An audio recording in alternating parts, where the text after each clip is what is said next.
Je déteste Oussama Ammar. Dont on ne peut même pas conscientiser. Et l'autre jour, je discute avec un pote qui me dit « Tu sais quoi, Oussama Ammar a fait un documentaire. » On a découvert que les femmes pensent aussi.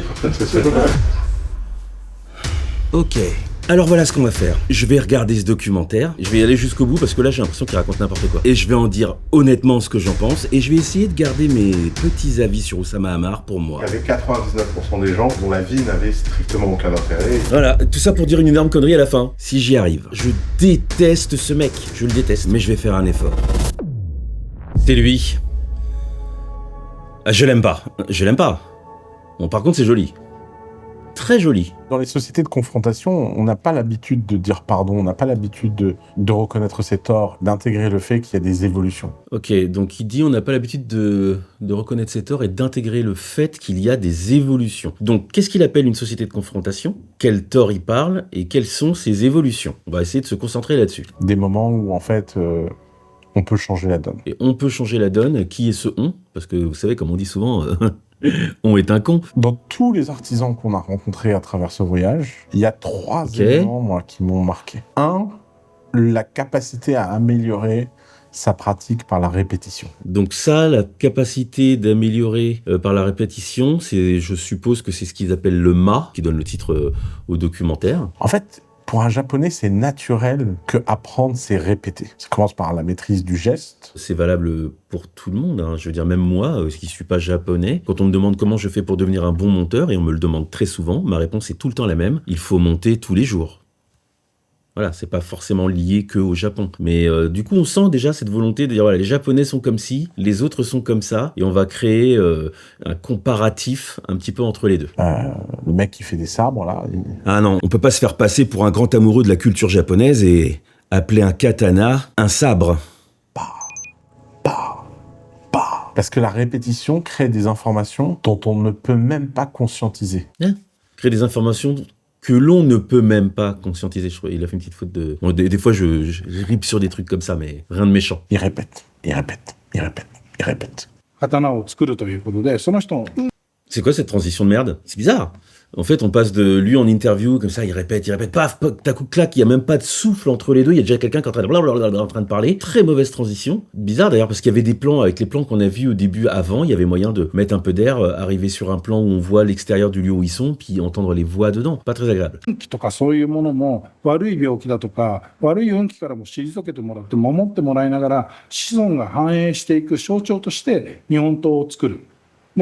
Je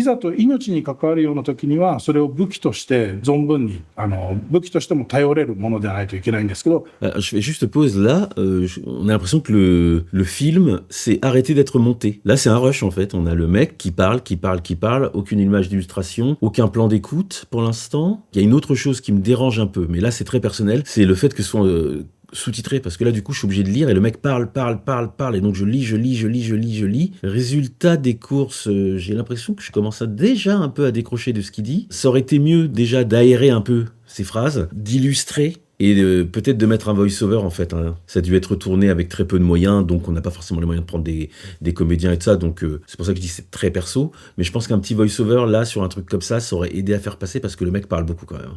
Et c'est quoi ce bruit qu'on entend là? Un bruit de souffle là. Le propriétaire du katana, est-ce qu'il imagine des katanas différents en fonction de ce qu'il imagine sur le propriétaire? Bon,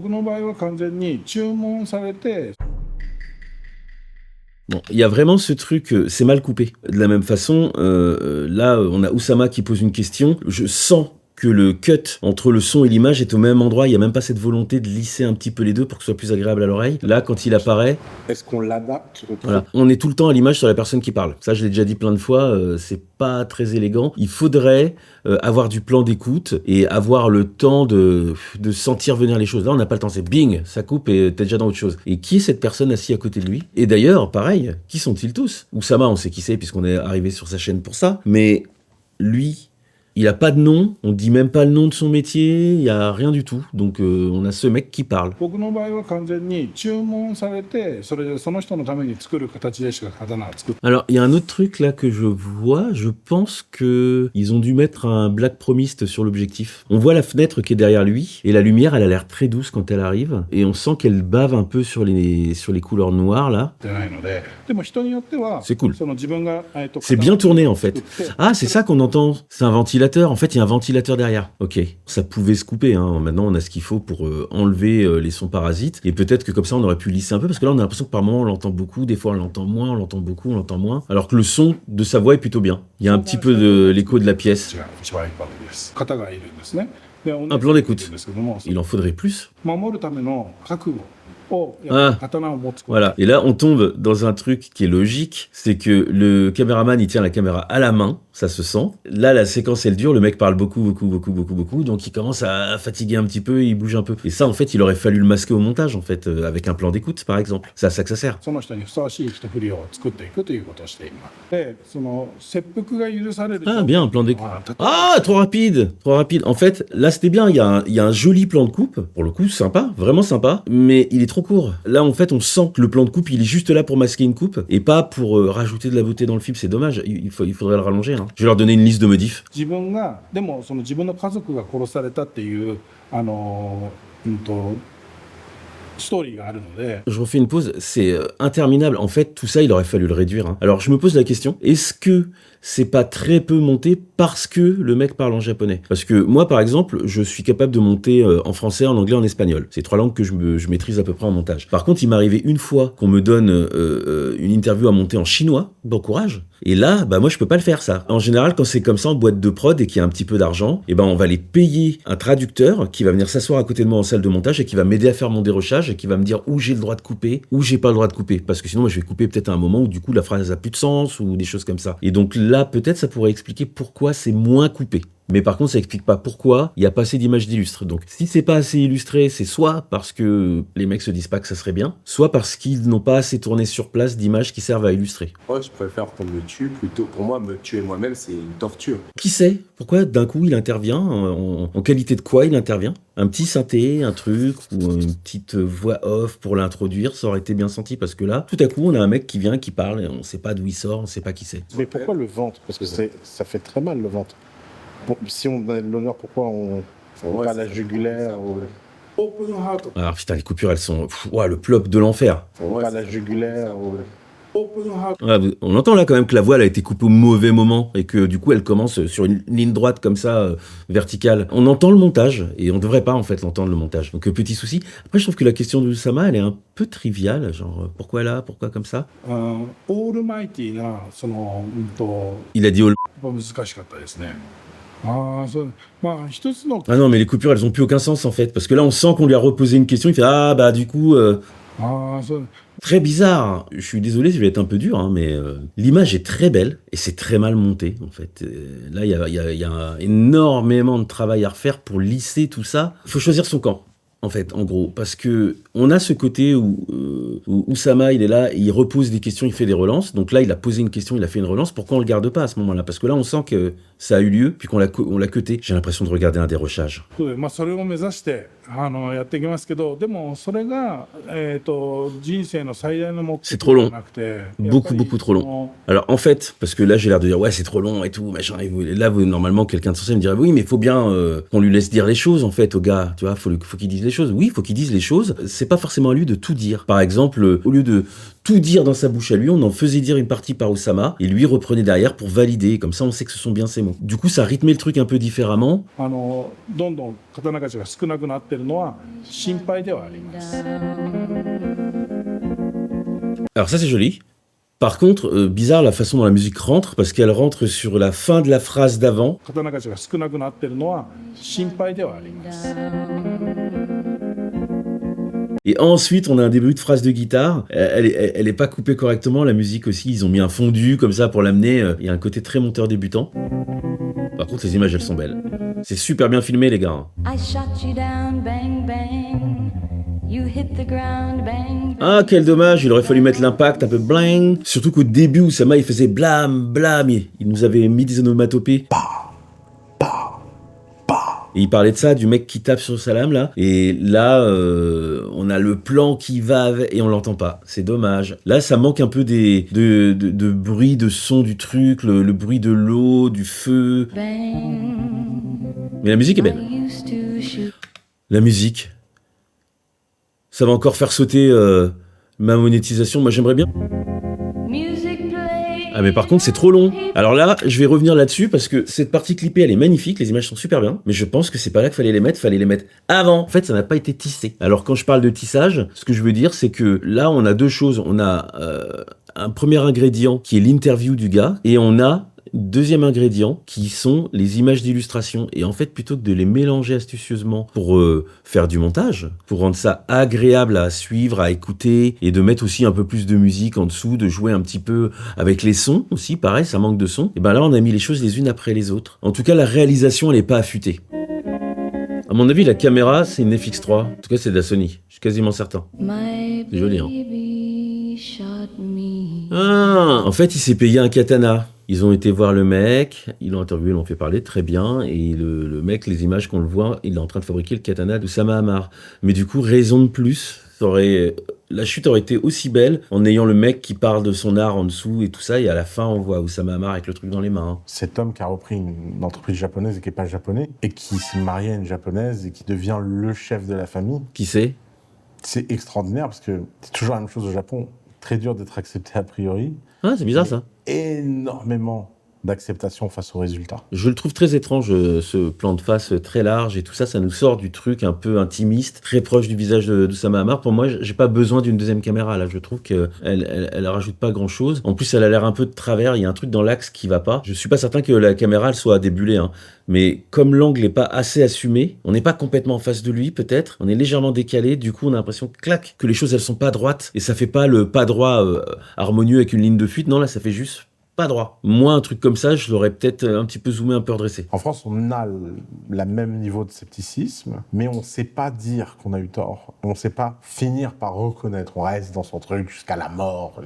Bah non, pas plus que ça. Des gens sont comme ça. Il y a des gens comme ça, mais dire la France, on reste comme ça et tout quand on a tort jusqu'à la mort. Ouais, je suis pas certain.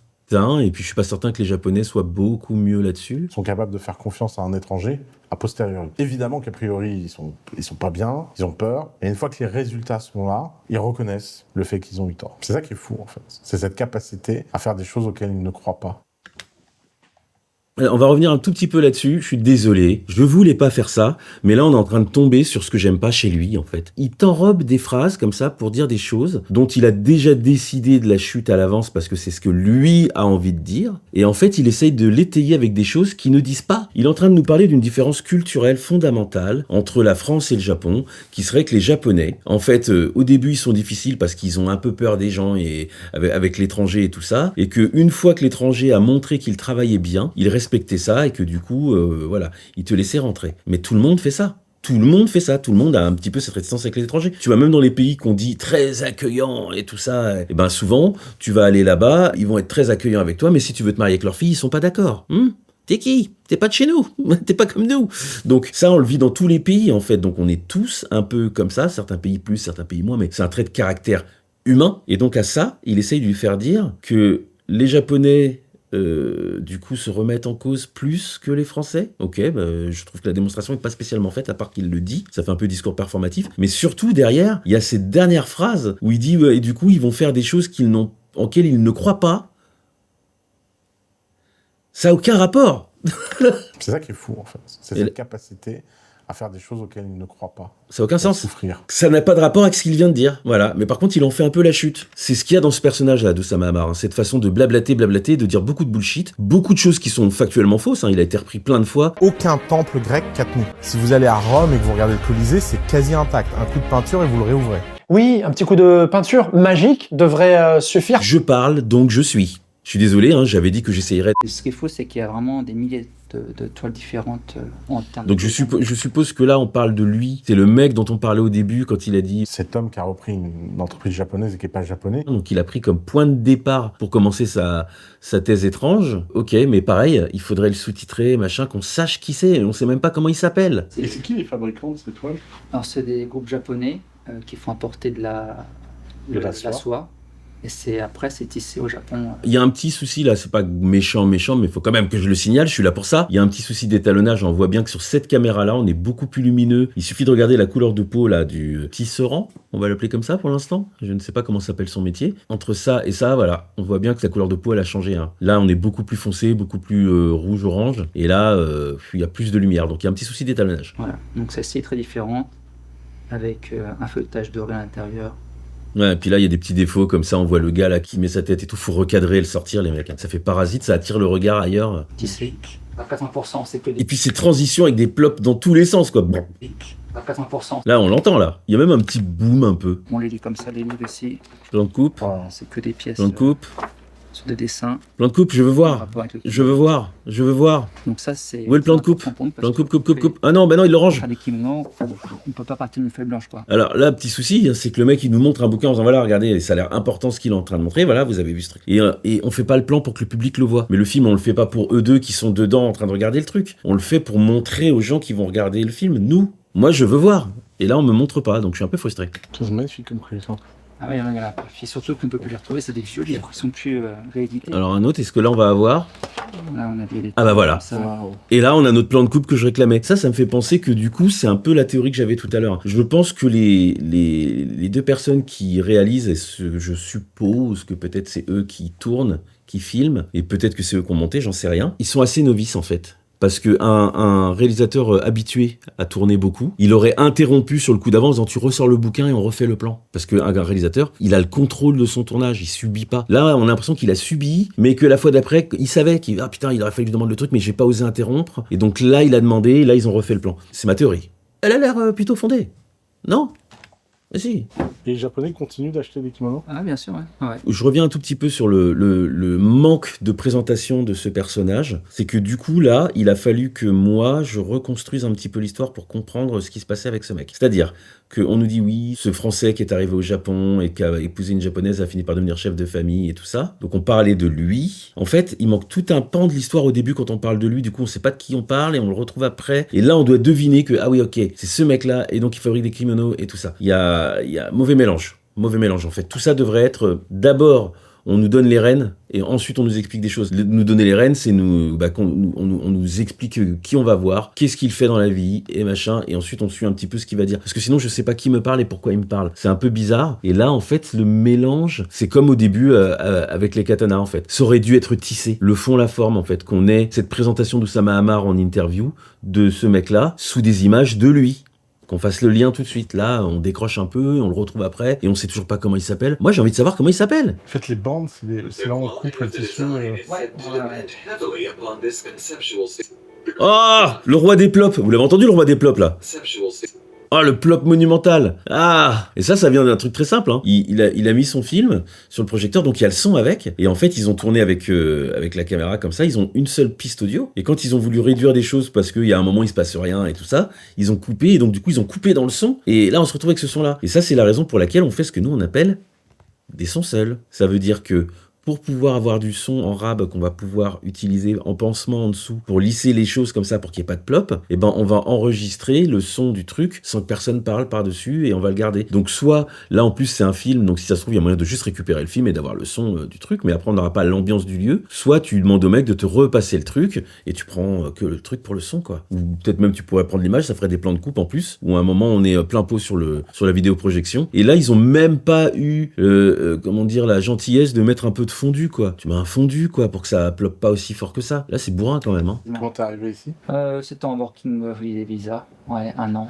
Mais je veux dire, c'était quoi la raison Ouais, petit voyage, il n'y a pas vraiment d'explication. Je me suis dit, je veux partir. T'es fan d'animé ou... Ouais, j'écoutais un peu de musique japonaise aussi, puis un peu le côté manga. Là, je trouve que ce moment, il est trop long. Bon, on comprend un peu le but, comment t'es arrivé là et tout ça, il explique un peu le truc. Mais... Et puis, visuellement, c'est pas riche, hein, on a un seul plan. Je pense qu'il y a beaucoup de choses qu'il aurait fallu couper dans ce film pour réduire. Parce que mine de rien, là, je vais me taper 1 heure, ça fait combien de temps que je suis dessus? 17 minutes. Il me paraît... Franchement, là, il y a des moments, ce film me paraît aussi long que la vidéo de FNAF de Feldup. Ressenti, je parle, ressenti. Je recommande. Et tout le temps, mec, c'est rempli de plop. Hein. C'est le royaume du plop. Plop, plop, plop, plop, plop. Plop. Je déteste les plops. Je déteste Oussama Ammar. Je vais l'appeler Oussama Plop. Je sais pas, celle-là, Donc là, la dame, sur ce qu'elle travaille, qui vient voir la silhouette. Là, il y a 13 mètres de toile, 16 mètres de toile, là, qui sont à la rougée. Et une fois qu'elle peint, elle bouge la toile pour passer. là, c'est pas terrible, là. Elle est où la dame, là? Là, elle bosse. Montre-nous, pareil, c'est ce que je montre-nous, disais tout à l'heure, c'est montre-nous, directement, montre-nous. Voilà. Pique de l'eau sur la toile et peint directement sur la toile. Là, il n'y a pas de pose de lithomet, il n'y a rien. Le plan a mis un peu de temps à venir, mais il est là. Et surtout, je me dis, mais à ce moment-là, tout le truc avant, qui fait très film institutionnel. Alors, regardez, là, il y a les machines, regardez, machin, on est dans un film instit. Moi, j'aurais enlevé une grosse partie de ce que dit le mec, parce que j'ai pas besoin qu'on me dise, oui, regardez, elle peint la toile. Je le vois. Donc là, on se retrouve un peu banane, pour ceux qui connaissent, et c'était pas nécessaire. Mais au moins, on a le plan. On l'a pas longtemps. Là, par exemple, ça aurait été une belle occasion de rester sur une petite séquence sur elle, peut-être rentrer en musique avec des gestes et des trucs. Mais bon, après, je sais pas dans quelles conditions c'est fait, s'ils ont le temps de tourner tout ce que je dis, hein, évidemment. Mais voilà, ce qui est fait, c'est très important. Parce que Ça manque toujours de plan de coupe, hein. Et qu'il n'y ait pas de couleur, pas de Ah bah voilà, au moment où je le demande. Ça. Ok, on va repartir en musique.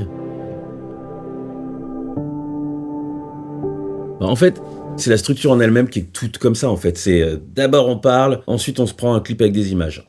Ensuite on parle, ensuite on se prend un clip avec des images. Faut tisser tout ça, en fait. Il y avait moyen de faire un truc vraiment chouette. Hein. Il y a la qualité du tournage, elle y est. C'est extrêmement dur de leur faire dire quelque chose dont ils sont fiers.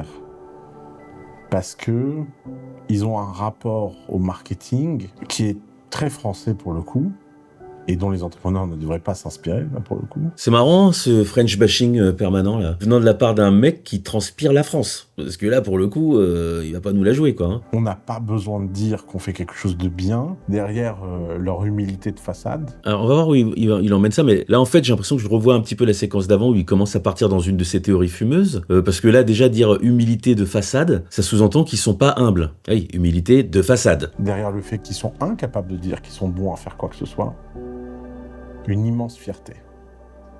Ouais, Fierté ok. saine. Ouais, ok. Quelque chose qu'on a peut-être un peu perdu en France. French bashing, Capacité encore. À être le boss, quoi. Voilà, tout ça pour dire une énorme connerie à la fin. Cette capacité à être les boss. Bah donc du coup pas du tout humble, pas du tout. Mec, en fait ce qui me fait marrer là-dedans, c'est que il essaye de nous poser une sorte d'image romantisée et au final très européenne de ce qu'est un japonais. Donc moi, l'européen, je pose un regard sur l'autochtone et donc il nous les décrit de façon très stéréotypée. Oui, ils sont humbles, mais c'est de la fausse modestie. Ils sont comme ça, et puis en fait, c'est le boss. Il nous pose une sorte de truc un peu comme ça, genre tout le peuple est comme ça, ils sont tous comme ça. Tout ça pour pouvoir dire à la fin le boss. C'est dommage qu'on ait perdu ça en France. Parce qu'avant, ça sous-entend en France, avant on faisait les boss et maintenant on fait plus les boss. Moi j'ai le sentiment que tout ça c'est une question de où tu portes ton regard et qui porte le regard. C'est-à-dire que moi j'ai ma façon de me voir quand je travaille. Moi quand je travaille, qu'on me file un gros projet, je me chie dessus encore, même maintenant. Je suis là et tout, j'ai pas l'impression d'être au point. Alors je me surapplique sur des choses et j'ai toujours le sentiment que ah putain, ça se trouve quelqu'un ferait mieux que moi et tout. Je suis pas bon là, il faut en mettre plus et tout. Et pendant ce temps-là, tu vas avoir des gens plus jeunes que moi, moins expérimentés, qui vont me voir et qui vont faire « Waouh, le mec est trop fort !» C'est juste un regard, en fait. C'est pas du tout une réalité de ce qui se passe. C'est pas parce qu'ils ont l'impression que je suis comme ci, comme ça, que moi, je ressens la même chose. Et donc, quand il dit « Ouais, leur humilité de façade », c'est rude, parce que ça se trouve, ils sont juste réellement humbles. Et que ce numéro du « ouais », de savoir qu'on est les boss, bah, c'est son regard à lui, et c'est le français, en fait, qui vient avec ce regard-là. Et qui regarde les petits japonais en disant « Ouais ». Les boss, et moi aussi je vais être un boss. C'est tout ce que j'aime pas chez ce personnage. Voilà, c'est tordre les choses pour pouvoir montrer sa théorie à lui, pour faire, vous avez vu, j'ai tout compris à la vie. Mais pas du tout, t'as pas compris grand chose, j'ai l'impression. Et c'est vrai que c'est marrant d'être dans un pays où à chaque fois on leur demande est-ce qu'ils sont à la hauteur. Non. Mais en fait, dans le geste, dans la qualité, Voilà. en fait, ils savent. Non, ils savent pas. En fait, c'est exactement ça. Peut-être que le mec ne se sent pas à la hauteur et lui, il leur reconnaît même pas ça. Non, ils savent. C'est des boss. Non, c'est toi qui te projettes une vision occidentalisée sur eux. Ils sont humbles. Ils ont peut-être pas le sentiment d'être si forts que ce que tu crois toi. Et lui, il arrive avec son regard comme ça à imposer le truc, genre ouais, c'est des boss, mais ils savent, en toute humilité, hip-hop. Bah ça matche pas en fait, j'ai l'impression qu'il a pas compris grand-chose à la culture japonaise au final. Et moi, j'y ai jamais été, hein, donc... Qui finalement, qui moi est la leçon qui m'a le plus recentré et qui me donne toujours envie de retourner au Japon. C'est la quête de l'excellence et la croyance que si on répète, si on est humble. Là, il va se répéter en parlant de la répétition. La thèse, c'est de dire Par la répétition, on atteint l'excellence, mais on l'a déjà dit, donc là, le fait de le redire lui donne pas plus de poids, ça l'amoindrit. C'est comme que tu tombes devant quelqu'un qui fait « c'est moi le plus fort ». Et tu fais « ouais, ok ». Et il revient et fait « non, c'est moi le plus fort ». On est bien d'accord qu'à chaque fois qu'il va dire que c'est lui le plus fort, à chaque fois, on va le croire un peu moins. Et c'est pour ça qu'il faut pas trop de répétition dans un documentaire. Parce que si tu poses quelque chose comme étant quelque chose d'important, si tu le répètes, en fait, tu finis par l'amoindrir. On a compris. Et ça donne le sentiment qu'on n'a pas tant de choses que ça à dire. Alors lui, il fait quoi comme métier ?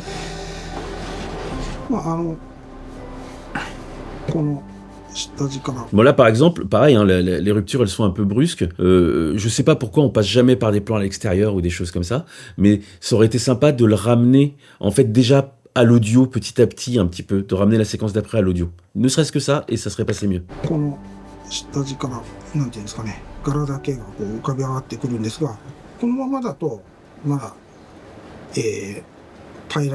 Et là, on retombe dans le travers du truc où je comprends pas. C'est que le mec, il est clairement en train de fabriquer quelque chose, clairement en train de le regarder, clairement en train de nous en parler, et on ne le voit pas. Donc il fait, vous voyez cette forme scintillante, là, ce petit éclat, là.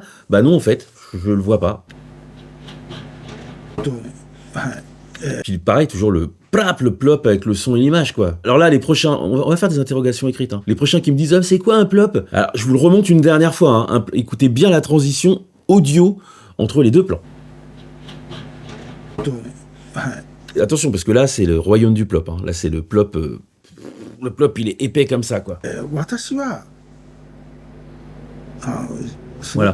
Et maintenant, on voit enfin ce qu'il est en train de faire. En fait, il aurait fallu rentrer avec ça dans cette séquence. Il aurait fallu partir d'Oussama, d'entendre le bruit, de voir, et de commencer à voir la voix du mec qui passe en dessous, et ensuite de le voir. Là, j'ai l'impression que c'est monté à l'envers, en fait. Et donc, du coup, on me parle d'un truc que je vois pas, mais je vais le voir après.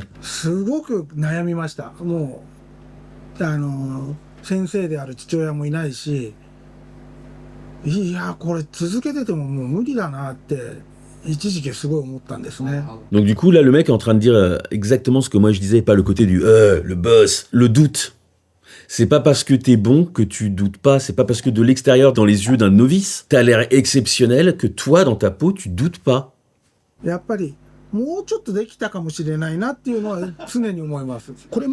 joli ce plan. C'est amusant de voir, après j'arrête, hein, mais c'est amusant de voir ce mec qui dit quelque chose de très sensé, qui ressemble vachement à ce que je disais, hein. Cette humilité, elle vient du fait que peut-être que toi t'as l'impression qu'il est fort, mais lui il est en train de se dire non, c'est pas assez encore. Et de voir Oussama qui a l'air très attentif à ce qu'il dit, et à la fin il te fait ouais, ils le savent qu'ils sont des boss. Devenir le meilleur, c'est un choix de l'acceptance de la souffrance individuelle, et que si on est prêt à souffrir, il n'y a pas de raison que ça ne finisse pas par fonctionner. Voilà, et du coup, pareil, là, je commence à voir vraiment où ça va, hein. On va pas me la faire, parce qu'il est en train de tordre un truc qui est cette quête de l'excellence, mais c'est une quête de l'excellence, pour l'objet, pour ce qu'on a fait, pour le craft, en fait. Il est en train de transformer ça, en train de devenir le meilleur. Donc un truc extrêmement auto-centré, qui est pas du tout ce que disent les gens à qui il parle, hein. Les gens à qui il parle, ils le font pour l'extérieur, en fait. On est en train d'arriver sur sa thèse, je le sens. Il va nous parler de son histoire d'entrepreneuriat à la mort moelle-neu. Je le vois venir à des kilomètres. Il essaye de rattacher ça, de lui donner des racines dans la culture japonaise, pour en faire un truc beaucoup plus beau et beaucoup plus vertueux que ce que ça n'est vraiment. Voilà où on va. Quel entrepreneur n'a pas besoin d'entendre ça ? Quel entrepreneur ne peut pas vibrer lorsqu'il va au Japon ? Quand il voit que chaque détail, chaque pièce, chaque mouvement, tout est fait, tout est pensé pour aller plus loin. Et donc il va nous faire le parallèle entre l'entrepreneuriat à la Oussama et la culture japonaise.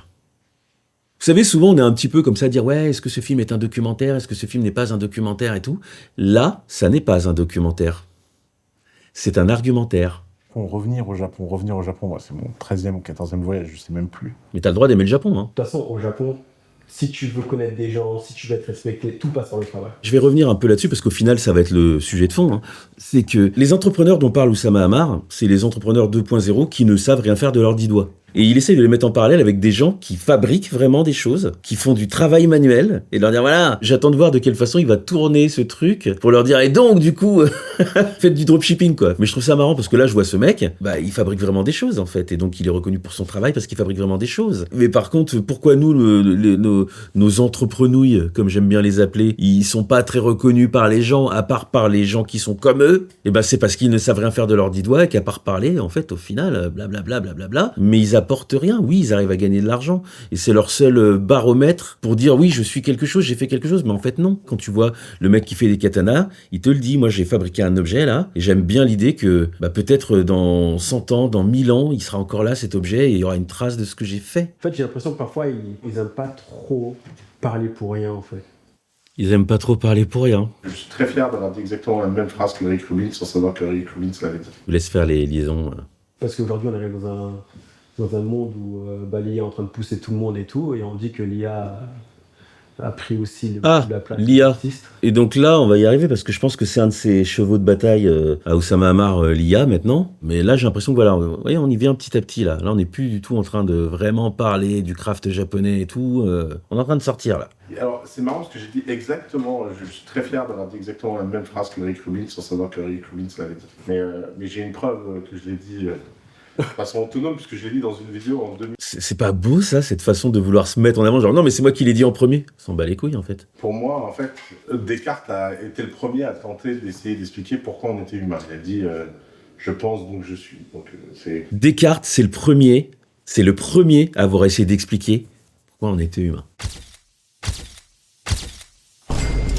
Et donc, je me suis toujours demandé qu'est-ce qui faisait de nous des humains. En toute simplicité, baby. Oussama Ammar, Dubaï.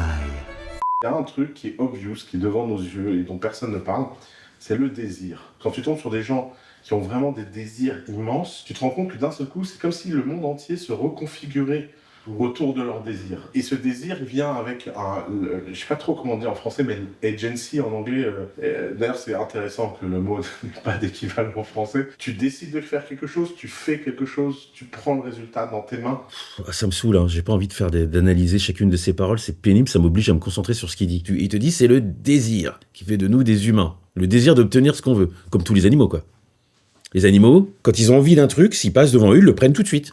C'est ce que font les animaux, beaucoup plus que les humains, parce que nous, on a tout un filtre culturel qui tend à réfréner ses envies. Donc il est encore en train de tordre des trucs pour arriver sur on sait pas quoi, mais ça ressemble à du « ouais, si t'as envie d'un truc, prends-le et tu t'en fous des autres, parce que tout doit se concentrer autour de ton besoin à toi. Les autres, tant pis. » Par définition, une IA peut pas l'avoir. Ouais, ok, je suis presque d'accord avec toi, Oussama. Je vois pas le rapport avec Descartes. Parce que ce qui fait vraiment pour moi la frontière entre la vie et l'artificiel, c'est justement ce désir et cette autonomie. En fait, derrière toute IA, il y a quand même un humain. Et même la création qui est faite par IA, il y a quand même un humain derrière. Et donc du coup, je comprends. Depuis le début, son sujet, c'est ça. C'est l'acceptation de la nouvelle technologie. C'est pour ça qu'au début, il disait... Dans les sociétés de confrontation, on n'a pas l'habitude de dire pardon, on n'a pas l'habitude de reconnaître ses torts, d'intégrer le fait qu'il y a des évolutions. Il parlait de ça. Si vous regardez bien, je vois pas de lien frontal entre le perfectionnisme des Japonais et l'IA. Donc il essaie de tordre un truc comme ça pour lui donner une sorte de décorum autour. Mais son sujet depuis le début, c'est est-ce qu'il faut ou non accepter l'IA, l'arrivée de l'IA. Ce qui est un vrai sujet intéressant pour le coup. Enfin, je nie pas du tout que le sujet soit intéressant. C'est juste la façon de tordre le truc, de tourner le truc de façon un peu malhonnête. C'est du blabla en fait. Il enrobe le truc avec du blabla pour que les choses n'aient plus trop de sens. Et je te mets un peu de Descartes et du c'est moi qui l'a dit en premier. Et du je suis le boss. À être le boss, quoi. En fait, les gens se rendent pas compte, mais la période moderne est un accident historique. Si tu regardes toute l'histoire de l'humanité, tu avais une configuration où tu avais 0,1% de la population qui faisait des choses intéressantes. Tu avais 0,9% de la population au service de ces gens qui font des choses intéressantes. Voilà, il nous refait une thèse historique. Est-ce qu'il va vraiment falloir qu'on ouvre des bouquins d'histoire pour lui montrer que sa notion de qui font des choses intéressantes, c'est pas vrai. Ça dépend de quelle période d'histoire tu regardes et ça dépend de ce que tu mets dans font des choses intéressantes. Non, il y a 0,1 qui détiennent les richesses. Oui, c'est pas la même chose en fait. C'est pas parce qu'ils détiennent les richesses qu'ils font des choses intéressantes. Les théories bidons d'Oussama Ammar, je déteste. Ouais. Et tu avais 99% des gens qui n'existaient pas, dont la vie n'avait strictement aucun intérêt. Je vais pas commenter. Changement d'ambiance. Donc là, il va nous montrer le Japon moderne.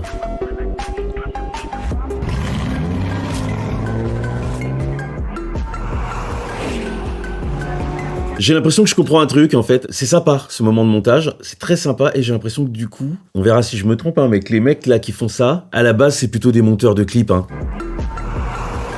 Cette rupture, elle est bienvenue, pour le coup. Qu'est-ce qui fait que le japonais est une civilisation supérieure, le pinacle de la civilisation? Qui a dit que le Japon, c'était une civilisation supérieure? C'est très étrange comme question, ça. C'est parce qu'ils savent rendre profond des choses simples. Le secret, c'est qu'on peut être profond même quand il n'y a plus rien à creuser.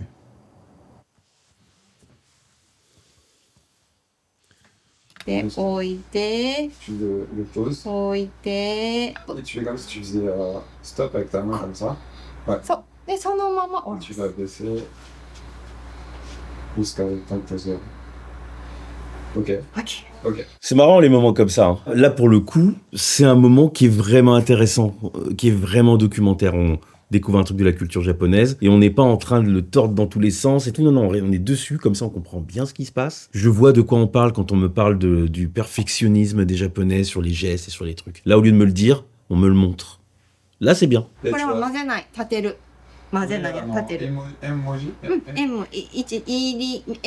Là, je trouve que ce plan, il marche comme ça. Il pourrait être plus joli, mais il est quand même... c'est un problème de cadrage. Il y a un truc qui fait un peu parasite là sur le côté. On dirait qu'il y a un porte-manteau. Mais là, je commence à manquer de plan de coupe, quoi. Donc, comme j'ai vu que par moment, il y a une deuxième caméra, je me dis, ah, c'est dommage, elle a pas l'air d'être là.